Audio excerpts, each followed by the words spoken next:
Viva Culture, l'actualité des arts vue par l'association Maison de la Culture du Havre. Présentée par Isabelle. Viva Culture, l'émission de la culture dans toutes ses découvertes. Bonjour à toutes, bonjour à tous. Je suis heureuse de vous retrouver sur Viva Culture. Aujourd'hui, nous fêtons les 40 ans du Volcan. J'interviewe pour l'occasion Raphaëlle Saint-Pierre, historienne et journaliste d'architecture, qui nous parle du projet d'Oscar Niemeyer, de la conception des murs et de la réalisation du chantier. Ensuite, je m'entretiendrai avec quelques autrices qui étaient présentes lors du Poulard à la plage, en bord de mer. Raphaëlle Saint-Pierre, bonjour. Bonjour. Alors, vous êtes historienne et journaliste d'architecture et je vous rencontre à l'occasion du tournage et du montage en ce moment d'un film consacré au volcan, plus spécifiquement, et bien sûr à son architecte, Oscar Niemeyer, au Havre, et à son parcours peut-être d'ailleurs en France. Alors, je suis très heureuse de vous rencontrer. Nous sommes dans un bar près de la gare et j'aimerais bien que vous nous présentiez ce film, ce projet, parce qu'il s'agit des 40 ans du volcan. Exactement, c'est l'occasion, là, cet automne, de fêter les 40 ans de l'inauguration du volcan, qui a été en novembre 1982. Et d'ailleurs, ça va être aussi déjà les 10 ans de la mort de Niemeyer, qui est mort en 2012, fin 2012. Et donc, c'est un film que j'ai coécrit avec le réalisateur qui s'appelle Julien Donada, qui travaille beaucoup sur l'architecture depuis toujours, l'architecture du XXe siècle, et avec Alliance Productions, Jean-Christophe Paré et Carole Lehmann. Et donc c'est un film qui va être diffusé par France 3 Normandie, et dans lequel on va retracer l'histoire du volcan et aussi recontextualiser un peu l'histoire de Oscar Niemeyer en France. Oui, c'est ça. Oui. Alors, j'aurais pu dire également que dès 2003, vous avez travaillé sur le centre reconstruit dans le cadre de l'inscription, dans le cadre du dossier de l'inscription de la ville au patrimoine mondial de l'humanité à l'UNESCO. Et c'est vrai que du coup, vous avez une vision peut-être de l'inscription, pour le coup, du volcan dans la ville, un peu précise. Oui, tout à fait, parce que le volcan se trouve au cœur du centre reconstruit, et donc il est tout à fait dans cette zone qui a été inscrite au patrimoine mondial, et il a été pris en compte comme un élément architectural important de la reconstruction du Havre, puisque même si ce n'est pas Auguste Perret, l'architecte en charge de la reconstruction, c'est un bâtiment reconstruit, puisqu'il c'est à la place de l'ancien théâtre qui avait été démoli par les bombardements. C'est ça. Oui. Alors il faut dire que ça n'a pas été facile d'obtenir, on va dire l'autorisation, l'accord et les subventions pour construire un nouveau théâtre que les Havrais ont réclamé, je crois, pendant très longtemps. Oui, alors c'est vraiment un combat, une histoire au long cours. Alors déjà, d'abord parce qu'il y a eu énormément de projets d'autres architectes avant Niemeyer. Il y a eu quand même 2 autres qui ont été chargés de ce projet avant, notamment Guillaume Gillet. Guillaume Gillet, c'est l'architecte qui a fait la passerelle François Le Chevalier, qui se trouve sur le bassin du commerce, justement. Oui. Et qui retrouve des échos en fait dans l'architecture du volcan. Niemeyer avait été marqué par cette passerelle en visitant le Havre. Donc il y a eu plusieurs projets et qui se sont jamais réalisés. Personne ne se mettait réellement d'accord. Et puis en fait il y a plusieurs choses qui se sont agrégées. C'est qu'il y a eu la première maison de la culture en France a été faite au Havre. Elle était à l'époque intégrée au musée André Malraux. Malraux, puisque inaugurée par Malraux en 61, l'actuelle MUMA. Mais c'était pas des lieux qui étaient adaptés à des activités de maison de la culture. Et donc très rapidement, puis c'est un peu excentré, c'était pas forcément facile pour des spectacles. Très rapidement, la Maison de la Culture finalement a disséminé un peu partout au Havre ses actions et a eu aussi, c'est surtout investi aussi dans le théâtre de l'Hôtel de Ville, puisque pour tout ce qui était justement représentation, c'était un lieu adéquat. Et puis de temps en temps, il y avait, ce que j'aime beaucoup revoir sur des photographies, des chapiteaux qui étaient dressés sur cette place où il y a actuellement le volcan, où il pouvait y avoir des spectacles dans ces chapiteaux. Et puis, donc il y a eu un moment là où il fallait faire quelque chose parce qu'à force, la ville allait perdre les dommages de guerre. Donc il fallait construire. Et c'est là que finalement c'est Oscar Niemeyer qui est arrivé un peu en sauveur. Oui. Alors il était en train lui-même de terminer un chantier. Alors il était en train de construire le siège du Parti communiste français à Paris, place du Colonel Fabien, parce qu'il faut savoir qu'il était réfugié en France, puisque au Brésil, d'où il venait, il y avait eu un coup d'État militaire en 1964. Et finalement, le temps qu'il s'installe en France, il est arrivé en 1967, et c'est grâce justement à Malraux qu'il a pu travailler sur le territoire français. Il a ouvert une agence sur les Champs-Élysées. Et tout de suite, comme lui était communiste, c'est des membres du Parti communiste français qui lui ont permis de trouver des chantiers en France, de travailler, qui l'ont accueilli. Et donc il était réputé pour ça, pour le siège du Parti communiste qui va être construit en 2 tranches. Donc il n'y avait pas encore cette image avec la coupole qui arrivait plus tard, mais pour les communistes c'était très important. Et en fait la personne qui a fait le lien entre André Duroméa, le maire communiste du Havre, et Oscar Niemeyer, c'était Roland Leroy. Alors Roland Leroy, on le connaît comme l'ancien rédacteur en chef de l'UMA, l'Humanité, mais à l'époque, il était membre du secrétariat du PCF et responsable des intellectuels et de la culture. Et à l'époque aussi député dans la région ici. Et donc, c'est lui qui soumet le nom de Niemeyer à Duroméa, qui se dit voilà une solution. C'était quand même quelqu'un, Niemeyer, qui avait une réputation incroyable. Il était déjà plutôt jeune, puisque en 67, il a 60 ans, justement, quand il arrive en France. Et surtout, c'est qu'il est connu pour être l'architecte de Brasilia. Oui. Brasilia, la capitale du Brésil, sortie au milieu de nulle part. Exactement, oui. Avec des photos de ces bâtiments qui avaient fait le tour du monde. Donc, c'était une image très, très forte. C'était une grande ambition. Immense ambition. Oui. Donc, oui. Alors finalement, les 10 ans de pétition, les signatures des Havrais pour obtenir quelque chose, ça. Donc ça, c'est venu après. Voilà, tout à fait. D'avoir une grande œuvre au Havre, effectivement. Mais en fait, c'est entre 72 et 78 que là, il y a eu énormément de rebondissements. Mais c'était beaucoup avec le ministère de la Culture, qui tout à coup disait oui, disait non. Donc d'abord ça avait été validé, puis après en fait en 76 le secrétariat d'État à la culture a carrément remis en cause l'idée même des maisons de la culture. Donc là on a cru que c'était bloqué.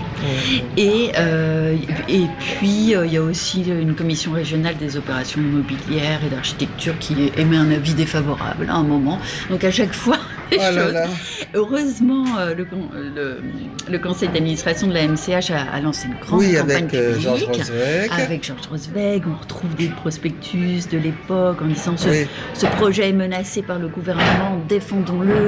Oui, c'est ça. Donc il y a eu quand même plusieurs personnes du Havre, Rosweg et tout ça, qui sont allées au ministère déposer ces pétitions. Qui ont recueilli jusqu'à 11 000 signatures. Voilà. Donc là, on est en 1977. Oui. Et donc, finalement, il y a eu l'autorisation de faire les travaux. C'est Françoise Giroud, à l'époque, qui était secrétaire d'État aux affaires culturelles, qu'il a donné. Oui, alors effectivement, je trouve que dans le choix de cet architecte et finalement de cette œuvre, c'est tout à fait en rupture avec une certaine conception de la culture qui pouvait être beaucoup plus folklorique, parce que je me souviens que certains opposants disaient oh, les Havrais n'ont pas besoin de théâtre, ils ont besoin de casinos, de squares. Donc il me semble que déjà était posé dans le choix de l'architecte une certaine conception de la culture. Oui, tout à fait. C'était quand même quelque chose de pas évident parce que Oui. c'est une œuvre forte, mais Oui. en même temps, comment dire, ces bâtiments aussi fermés pouvaient questionner, même si finalement ils disent bien leur fonction parce que ce sont des bâtiments spectaculaires, donc C'est vrai, parfait pour un autre spectacle. Il n'y a Oui. pas besoin d'expliquer forcément. c'est vrai, mais il peut intimider Ça, quand même. ça peut intimider, mais en même temps, ce qui était prévu dès l'époque, Allons-y, parlons-en. c'était de faire un lieu dans lequel les Havrais puissent passer avec des boutiques, il y avait une garderie. Il faut voir que Niemeyer avait prévu justement aussi d'en faire, alors ça j'aimais beaucoup cette idée, de faire de cette place basse un grand salon Ah oui, offert à tous les Havrais. ah oui, oui. C'était oui. ça, parce qu'il y avait ces grands auvents. Oui, Donc c'était pour protéger un peu de la pluie, du vent, qu'on puisse déambuler. Il y avait la brasserie, il y avait une librairie. il y avait la galère, là, à l'époque une librairie, il y avait même le Max Burger. Oui, oui, oui. Ça a beaucoup. Oui, oui, c'était un évolué après, lieu mais très vivant. C'était un lieu vivant, puisque c'était le but aussi de relier un peu les deux parties de la ville, Oui, qui étaient séparées par cette immense place Oui. restée vide. oui. Parlons aussi des bâtiments proprement dit, alors, du Oui. coup. De l'architecture, des matériaux, des formes. Oui. Alors, en fait, Niemeyer, il a voulu, même s'il disait toujours qu'il n'aimait pas les angles droits, qu'il se battait contre ça, et d'ailleurs c'est pour ça qu'il a fait des courbes, il n'a pas non plus voulu s'opposer à l'architecture de Perret, parce que Oui. Perret est un autre maître du béton armé. C'est vrai. Et donc, même si c'était pas lui ce qu'il préférait, c'est vraiment un dialogue qu'il a mis en place. Déjà, il s'est inscrit, quand on regarde cette place, il s'est inscrit en diagonale, il s'est mis un petit peu en contrebas, même 3,70 m en dessous du sol. Oui, quelquefois on le lui de la ville. reproche. Mais non, c'était vraiment au Oui. contraire. Expliquez-nous ça. Alors, parce que ce qu'il faut comprendre, c'est que le volcan, c'est pas un bâtiment, c'est pas un seul volume, c'est Oui. une œuvre totale sur cette place. C'est-à-dire que la place elle-même et l'architecture. C'est ça. C'est comme je dis souvent que c'est comme un bâtiment paysage, en fait, comme ça, qui vient surtout dans cet espace avec le bassin du commerce. Il aimait beaucoup donc la passerelle de Guillaume Gillet parce que c'est de ce côté asymétrique, blanc, dynamique, en courbe. C'était quelque chose auquel il a très bien répondu aussi. Donc il s'inscrit comme ça un petit peu en contrebas, en diagonale sur cette place, et surtout il veille à ne pas dépasser la hauteur des immeubles qui sont autour de la place. Ah, Il ne oui. vient pas dominer l'architecture de Perret Ah oui. du tout. Oui. En revanche, quand on est au sommet des immeubles, c'est là qu'on aperçoit toute l'œuvre. Oui, mais même quand on est sur la place haute, parce que lui, justement, Niemeyer, le but, c'était de faire un bâtiment pour un homme qui marche, enfin un homme, une femme, Oui, oui. qui marche. Oui. C'est quelque chose qui se regarde en mouvement, le volcan. Parce que quand on est sur la place haute, on découvre les bâtiments d'une certaine manière. Parce que quand on est sur la place haute, déjà, on est sur le toit d'une partie du bâtiment. C'est ça qu'il vrai. faut comprendre. Complètement. Actuellement, on est sur le toit de la bibliothèque, mais Oui. autrefois, c'était le toit justement de la Maison de la Culture. Oui, oui. Et après, avec ce système, à l'époque, c'était uniquement les 3 rampes qu'on pouvait parcourir pour descendre aux entrées, aux diverses entrées. Et donc, à chaque fois, c'était des visions différentes qui s'offraient aux marcheurs. tout le temps renouvelé. La vision qu'on a, c'est vraiment pas selon l'angle, ça change en permanence. Oui. Et donc il avait cette idée, en effet, que le haut vent, censé abriter tout le monde sur la place basse, quand on regarde d'un peu haut, donc depuis les immeubles autour, dessine une forme d'oiseau. Voilà. Oui. Alors au niveau des matériaux aussi, puis des formes, parce que ces formes arrondies pour du béton, c'était peut-être assez novateur. Pas forcément, puisque lui-même faisait justement de l'architecture en cours comme ça depuis un certain temps, il y en avait d'autres, surtout à cette époque. C'est vrai que dans toute la période des Trente Glorieuses, les formes utilisées par Niemeyer au Havre, c'est-à-dire des paraboloïdes hyperboliques. Oh, expliquez-nous ça. Alors en fait, ça c'est le grand volcan, le grand volume. Oui. C'est un paraboloïde hyperbolique. Donc c'est une structure à double courbure autoportante. Oui. Et le petit volcan, c'est un hyperboloïde de révolution. Donc là pour le coup, il est symétrique. Le grand volcan c'est dissymétrique, mais sont des formes extrêmement intelligentes et qui plaisaient beaucoup à l'époque parce que justement c'était des formes qui permettaient de faire une architecture un peu lyrique et constructible par des hôtes sans ordinateur. Mais là, à cette époque, en revanche, pour le volcan, avec des programmes informatiques aussi. Ah oui. On a parlé de NASA. Exactement, c'est ça vrai qui est très drôle, c'est qu'en fait, alors c'était pas directement la NASA, mais on a utilisé à l'époque un programme informatique Hercule, qui était inspiré justement de ceux d'un module de calcul spatial de la NASA, et qui était utilisé pour les tours aéroréfrigérantes des centrales nucléaires.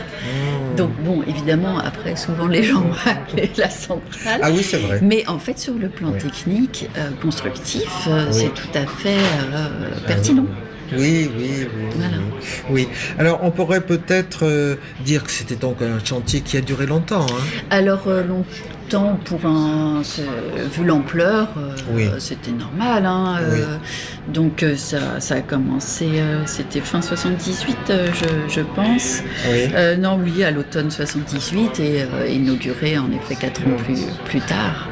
Mais un chantier tout à fait impressionnant. Et ça a beaucoup plu au Havrais, justement.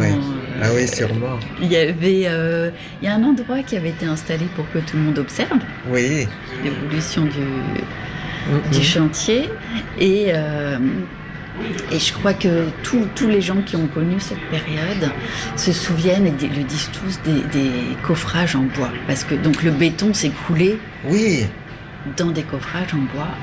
Et c'était extrêmement impressionnant en fait, de voir ces immenses coffrages installés. Mais oui, tout à fait. Les coffrages en bois, c'est pas ce qu'on utilisait pour les églises romanes autrefois, pour les courbes, les voûtes. Alors là, vous me posez une colle. Il me semble me souvenir de ça. En fait, là, le coffrage, c'est parce qu'on coule le béton entre les... Bien sûr. Voilà. Bien sûr. Mais Et le chantier était difficile, je crois, à cause de l'eau. Oui.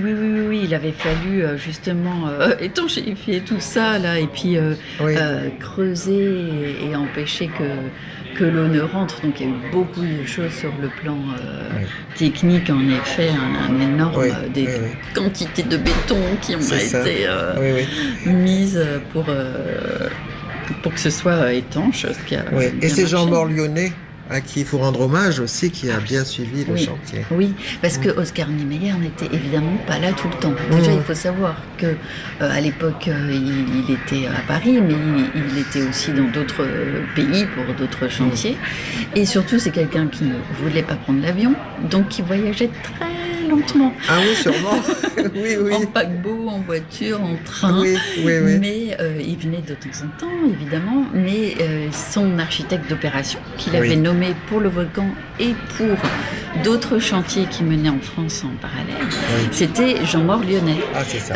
qui est arrivé sur le projet du Havre en 1976, qui était un jeune architecte. Oui, parce que 76, il avait 30 ans. Et qui a tout fait pour que ce soit réalisé exactement comme Meyer l'avait. Alors l'ambition était grande, le chantier était grand et l'inauguration aussi a été superbe. Oui, l'inauguration, ça aussi, tout le monde s'en souvient bien, ceux qui l'ont vécu, parce que l'élément vraiment amusant, c'est que donc en novembre 82, il y avait Jack Lang qui était là, qui a parcouru tout le lieu, tout le monde s'en souvient bien. Mais surtout, c'est que le soir, il y a eu le groupe Urban Sax qui a escaladé, saxophone en main, le grand volume du volcan. Donc ça, c'est quelque chose... comme évidemment, ces volumes de Niemeyer ont ce côté futuriste.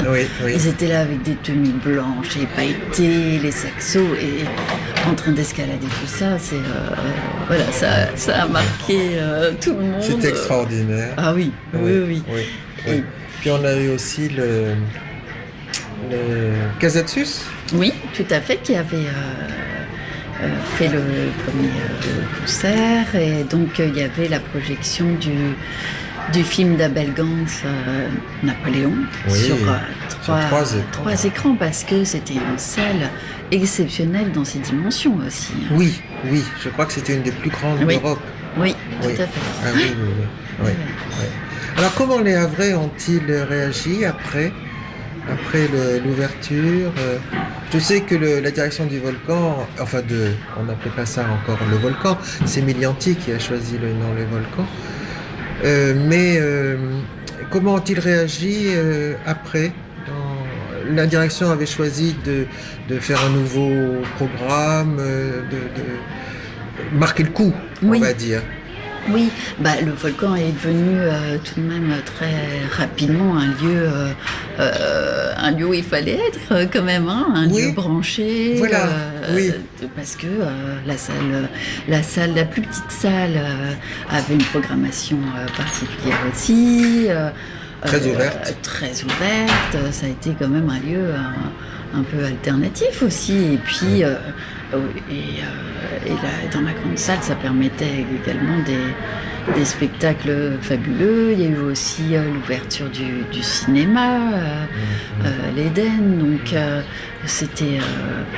oui, vraiment, je pense que ça a été tout à fait bien vécu par une grande partie de la population, parce qu'un lieu culturel comme ça, quand même, c'était un des lieux les plus exceptionnels de France sur le plan culturel en province, comme on disait. Donc, ça, il faut le rappeler.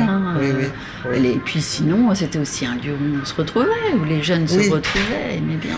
C'est-à-dire qu'étaient couplés là, dans le fond, deux objectifs. Le premier, sans doute, de montrer toute l'importance qu'on accordait à la culture.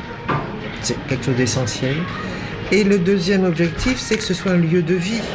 Complètement. C'est ça. Oui, et ça l'était. Ça, c'était réussi. Ça l'était au début. Oui. Il suffit de revoir les photos des événements qu'il pouvait y avoir là-bas. Il y avait vraiment plein de monde. Il y a eu aussi, parce que c'est un lieu qui est...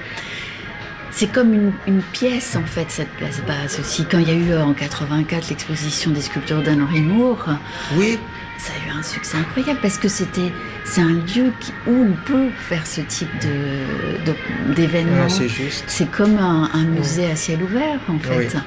Donc, en fait, il peut être appréhendé, utilisé de manière différente. Pour des concerts aussi, c'était formidable, tout type de concert. Mais on voit aux archives les photos, tout ce qu'il y a pu y avoir comme concert. Évidemment, avec Joindre dans la rue, ça c'était formidable. Oui, bien sûr. Voilà, donc c'était très investi.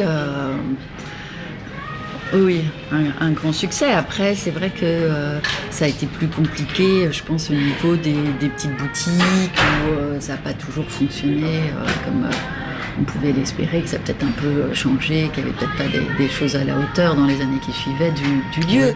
Puis peut-être ça réclamait aussi une maintenance assez rigoureuse, assez Oui, régulière, oui, oui. assez sérieuse. Oui. Oui, parce que c'est ce qu'on disait, finalement, c'est toute la place qui est l'œuvre Oui, architecturale. voilà. Donc, Oui, en effet, oui. ça demande une vision globale. C'est une belle aventure. Oui, tout à fait. Oui, oui. Et ça a beaucoup compté dans l'inscription à l'UNESCO? Ah oui, tout à fait. Je pense parce que Le Havre a comme ça quelques éléments qu'on a dit postérieurs à la reconstruction de Perret, mais qui ont compté, parce que Niemeyer est un grand nom international de l'architecture, et en plus un maître du béton armé lui aussi. Donc comme il y avait cette inscription sur le plan aussi des innovations techniques, de la recherche en architecture, il y avait une logique totale Tout à fait. de ce dialogue avec l'œuvre de Niemeyer en courbe.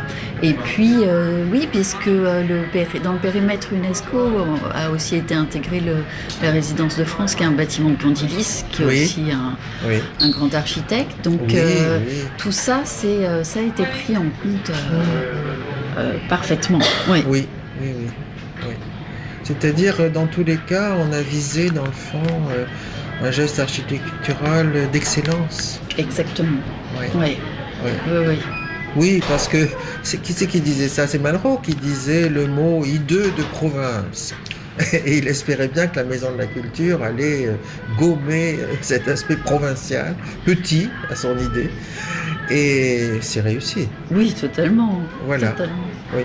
Vous connaissez la date du film? Alors, ça sera diffusé cet automne, je ne sais pas encore exactement quelle date. Je tiendrai au courant, mais j'imagine au moment des 40 ans. Donc, voilà, c'est ça, il y aura sans doute quelque chose à l'intérieur du volcan lui-même, bien sûr. Oui, une projection. Alors, je ne sais pas encore si ça sera au volcan ou ailleurs, mais... C'est ça. Oui. Eh bien, Raphaël Saint-Pierre, merci beaucoup. Je crois qu'on a peut-être dit beaucoup de choses. Est-ce que vous voyez encore autre chose à citer, peut-être une phrase de Niemeyer? Alors Niemeyer, mais peut-être ce que j'aime bien aussi, c'est la phrase tout simplement qu'il a inscrit sur le bâtiment, puisque en fait ça dit tout. Effectivement. Donc c'est c'est au niveau de la fontaine, sous la main, qui est la main de Niemeyer, c'est le moulage de sa main. C'est ça. Il avait écrit: un jour comme cette eau, la terre, les plages et les montagnes à tous appartiendront. Oui. Merci beaucoup, Raphaël Saint-Pierre. Merci Isabelle.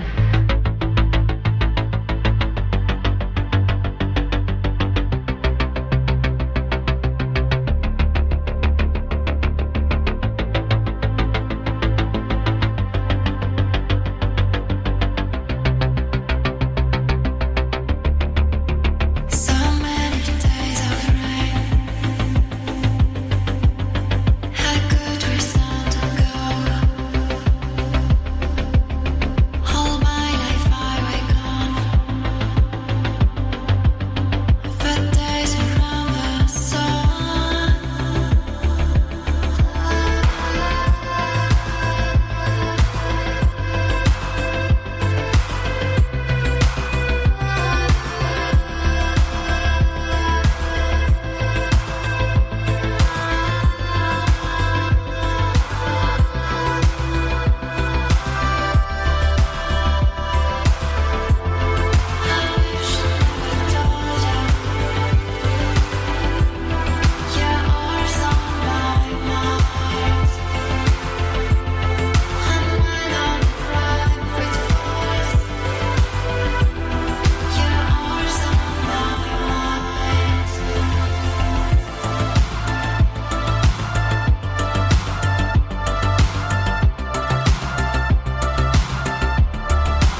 C'était Viva Culture, une émission proposée par l'association Maison de la Culture du Havre, présentée par Isabelle Royer, réalisée par Mathieu Le Chevalier.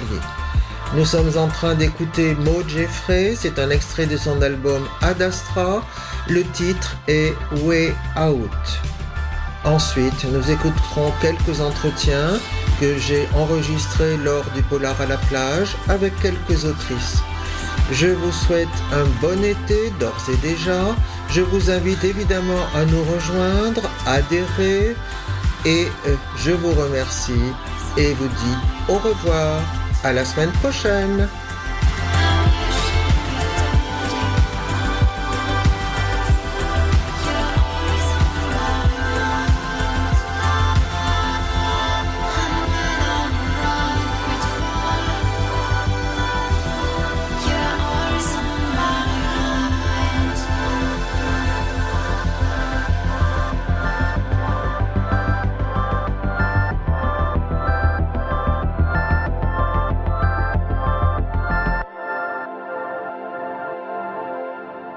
Florence Rode, bonjour. Bonjour. Alors je vous rencontre au Polar à la plage, bien sûr, puisque nous sommes le 11 juin et c'est en général le week-end du Polar, en bord de mer. Alors vous êtes une autrice de Polar, ce qui est assez rare, ma foi, je n'en vois pas beaucoup dans les Polars pour adultes. Et vous écrivez là, Un hôtel rue de la Paix, c'est peut-être le premier, je crois. Non, le premier c'est la confrérie des Louves que j'avais pardon. 2 ans auparavant et j'ai récidivé 2 ans après avec effectivement l'hôtel rue de la Paix. C'est ça. Voilà. Et vous avez une formation, je crois, très polar. Oui, c'est-à-dire que j'en lis énormément. Oui. Je suis un peu tombée dans la marmite du polar quand j'étais petite et j'en suis jamais sortie. Oui. Et moi j'ai en fait appris à écrire avec Agatha Christie. C'est ça. Voilà. Donc du coup, je me suis demandé à un moment si j'étais capable, comme elle, d'arriver à nouer une intrigue où à la fin on se dise mais c'est bien sûr sans avoir soupçonné le véritable meurtrier. Donc voilà, Oui. je ne sais pas si j'y suis arrivée, mais je me suis beaucoup amusée à essayer de le faire en tout cas. Oui, ce qui vous intéresse, c'est la résolution d'une énigme. Oui, tout à fait. C'est le C'est côté, ça. voilà, le Plus côté énigme. peut-être que, je ne sais pas moi, Ah, il n'y a pas de, la caractérisation des personnages. Alors, les personnages sont assez fouillés psychologiquement, en tout cas j'espère qu'ils le sont, mais c'est pas effectivement des polars avec des autopsies au kilomètre ou ce genre de choses. Moi c'est vrai que c'est davantage le côté réflexion que le côté action qui m'intéresse. C'est ça, Voilà. oui. Mais c'est très bien, c'est une sorte de casse-tête. dans Oui, le fond. exactement, c'est une sorte de casse-tête. Voilà. Oui, oui.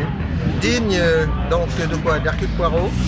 Alors digne, peut-être pas, mais en tout cas oui, c'est pour moi une véritable référence. Vous avez un personnage récurrent, hein, vous Oui, avez un tout à héros fait, préféré. qui s'appelle Abel Hamelin, Oui. qui est commandant à la police judiciaire. Et voilà, et cet Abel Hamelin, c'est un peu compliqué dans sa tête parce que ses parents sont morts dans des circonstances un peu dans un accident de voiture et il a toujours voulu retrouver l'assassin de ses parents. Voilà, double énigme. Voilà, double énigme, exactement. Voilà. Eh bien, un grand merci. Merci à vous. Bonne journée. Merci, bon Au week-end. revoir. Pascal Dietrich, bonjour. Bonjour. Alors, une auteure, une autrice de polar. Alors, je suis heureuse de vous rencontrer. Vous écrivez du polar, je crois, peut-être un peu particulier. Vous avez une formation spéciale, on va dire. Alors à côté de mon métier d'auteur, je suis sociologue et donc mon travail consiste à aller sur le terrain et à étudier des sujets pas très gais qui tiennent à la précarité et au logement, donc les sans-domicile, les squatteurs, les mal logés, des choses comme ça. Mais dans le cadre de mes romans, je suis plutôt sur des choses humoristiques, donc je fais des romans qui ont la particularité d'être à la fois noirs, mais en même temps un peu comédie avec un ton décalé. Oui, c'est ça. Et quand même, en général, dans un polar, on a un arrière-plan sociologique. Oui, alors j'allie en effet, j'utilise aussi mes connaissances de mon travail de sociologue. Par exemple, dans Les Mafieuses, j'ai repris des choses que je connaissais sur la délinquance féminine, sur la place des femmes dans la société, Oui. sur le rapport des femmes au travail. Donc tout ça me permet d'alimenter mes romans et d'avoir, essayer de Oui. chercher dans la profondeur parler Oui. de la société d'aujourd'hui. Oui, c'est ça. Et celui aussi sur une île bien tranquille, peut-être. Alors, Celui-ci aussi. une île moins tranquille, ce sera moins vrai, même s'il y a toujours un tas de petits détails et de petites réflexions sur la stratification sociale, C'est ça. les relations sociales entre les gens. Oui. Après, dans le dernier, faut pas rêver, je vais encore plus loin parce que mes personnages utilisent des méthodes sociologiques pour mener leur enquête policière. Ça part d'une personne qui va enregistrer son mari qui fait de la somniloquie, donc qui Oui. parle dans son sommeil. Donc il parle en espagnol, elle le traduit, et donc au bout d'un moment, à force d'enregistrer, elle s'aperçoit qu'il parle sans arrêt d'un meurtre, et donc il en parle toutes les nuits, et elle va utiliser une méthode sociologique pour analyser ses rêves, en utilisant un logiciel pour comprendre ce qu'ils veulent dire, et elle va utiliser cette méthode qui va la mener sur le terrain des rêves jusqu'en Espagne. Donc voilà. Eh bien, ça y est, on a envie de le lire. Eh bien, merci beaucoup. Merci beaucoup. Bonne continuation, Polar à la plage. Merci. Jeanne Fèvre d'Acier, bonjour. Bonjour à vous, merci de cette interview. Oui, je vous rencontre au Polar à la plage. Et alors, vous êtes un auteur qui est surtout auteur en direction des enfants. Alors j'écris à la fois pour la jeunesse, la moitié de mon œuvre est en jeunesse et l'autre moitié est en roman policier pour les adultes. Et aussi, j'écris aussi des livres fantastiques avec des vampires. Oui, Donc voilà, donc j'écris pour les adultes et pour la jeunesse, du polar et des histoires de vampires. entendu. Oui, oui. Et alors là, vous présentez surtout des livres apparemment pour la jeunesse, hein, il me semble. Voilà, tout à fait. Je suis sur le stand jeunesse, mes livres pour les adultes sont sur un autre stand. Oui, Voilà. d'accord. Ah oui, Voilà. entendu. Alors là, c'est quel âge? Alors, sur cette série-là, on est plutôt sur 9-12 ans. Oui, Donc je fais pas mal d'interventions en milieu scolaire avec cette série-là. oui. Je fais soit des simples rencontres, soit de l'animation d'ateliers d'écriture policière. Oui. Et je fais ça en CM1, CM2, 6e et 5e. Ah oui, Voilà, d'accord. voilà. Oui, oui. Et en fait, il y a pas mal de suspense apparemment dans vos Oui, récits voilà, c'est suspense et aventure. et aventure. Voilà. Oui. Donc c'est des clubs des 5 modernisés en beaucoup plus mouvementés, on va dire. Ah, c'est ça. Et vos enfants sont apparemment très délurés. Alors ils sont très délurés, ils ne mesurent absolument pas les risques qu'ils prennent, donc ils se retrouvent dans des situations infernales. Oui. Et comme ils sont quand même malins, ils s'en sortent Oui. tout seuls. Voilà, c'est ça. Mais ils sont un peu comme les enfants d'aujourd'hui. Oui, bien sûr. Très vifs, très Oui, curieux. voilà, oui. Très Et dégourdis. en fait, en moi, il y a une enfant révoltée qui sommeille. Oui. Et donc, en fait, toutes les bêtises que font ces enfants, c'est celles que j'aurais adoré faire quand j'étais gamine. Voilà. Voilà. Oui. Eh bien, écoutez, merci beaucoup de ce Merci à vous. témoignage. Bonne journée à vous. Merci. Au revoir. Merci. Caroline Trioreau, bonjour. Bonjour, Alors, vous êtes auteur et manifestement auteur pour enfants surtout. tout à fait, que de la jeunesse. Que de la jeunesse et vous écrivez des polars. Tout à fait, moi j'ai été baignée dans mon enfance par le Club des 5, Fantomette, Arsène Lupin en vieillissant et Sherlock Holmes, Hercule Poirot. Donc ça a été tout naturellement que j'ai écrit des histoires policières. Alors, elles ont peut-être quelque chose de particulier par rapport à d'autres. En fait, les histoires policières que j'écris, ce sont des énigmes en fait à décoder, à décrypter.